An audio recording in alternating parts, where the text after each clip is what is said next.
Hi, my name is Jennifer Rigdon, and I am a proud Missouri board member for the American Cancer Society. Welcome to our most recent edition of Society Chat.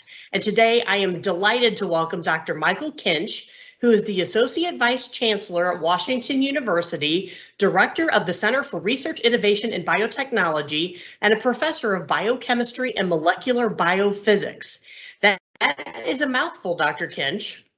It certainly is, yes. But thank you for the opportunity to join you today.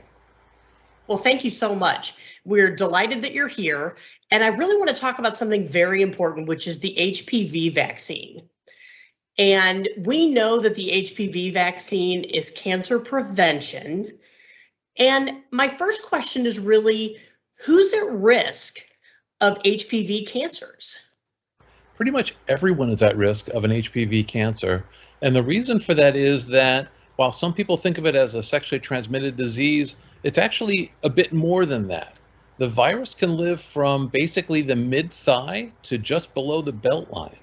And so it does not require intimate contact necessarily for someone to transmit the virus.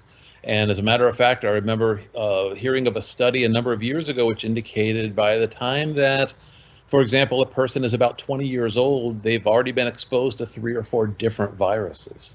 So pretty much everyone is at risk. That's really interesting.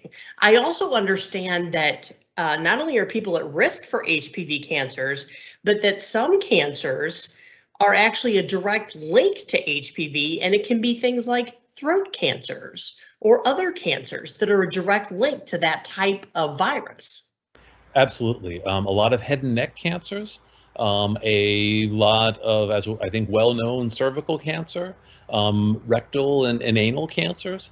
A lot of these cancers, think of any exposed skin that is between the thigh and below the belt, and also any thing that might come in contact with those sites is at risk.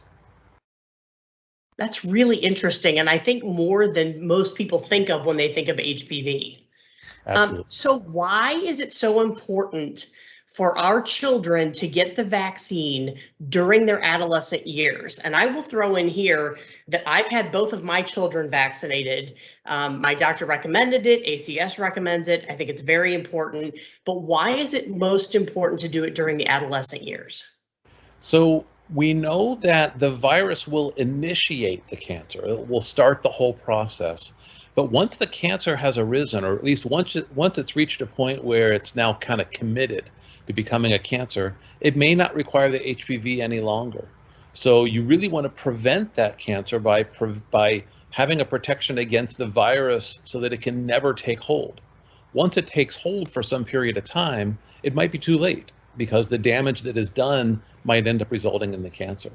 So young adults, and even probably further into adults, it could be useful. But once you reach a certain point where the virus has been there for a long time, it may be that it's too late.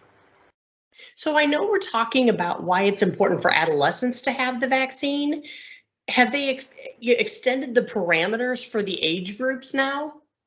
They have, and for the reason we just discussed, which is that if you can prevent the bad virus from causing the cancer at an early stage, then that will prevent these cancers that can arise sometimes a decade or two later. Very good. So people should talk to their doctor about what's appropriate for them in terms of their age and the vaccine. Absolutely. Always talk to your physician. Always good advice, right? Always, yes. So I think, my last question for you is one that rolls around out there quite a bit about a lot of different vaccines, but specifically for the HPV vaccine, is it safe? It is. It has been tested on many people and has been given to millions and millions of people. The major complaints are, like most vaccines, soreness at the injection site, and perhaps for a day or two afterwards you feel kind of lousy. And frankly, that's a good sign, because with any vaccine, if you feel lousy, that means your immune system thinks it's under attack and it's doing its best to fight off what it thinks is an infection. In this case, there's nothing infectious in the vaccine. And the immune system is basically being triggered to give you lifelong protection against these cancers. That's fantastic. I know that it has a good record of safety, and I'm thrilled to hear that you back up that data that's out there. I want to thank you for being with us today. I really appreciate you joining us for Society Chat, and I hope everyone will tune in for our next edition. Thank you so much, Dr. Kinch. Have a wonderful day. Thank you.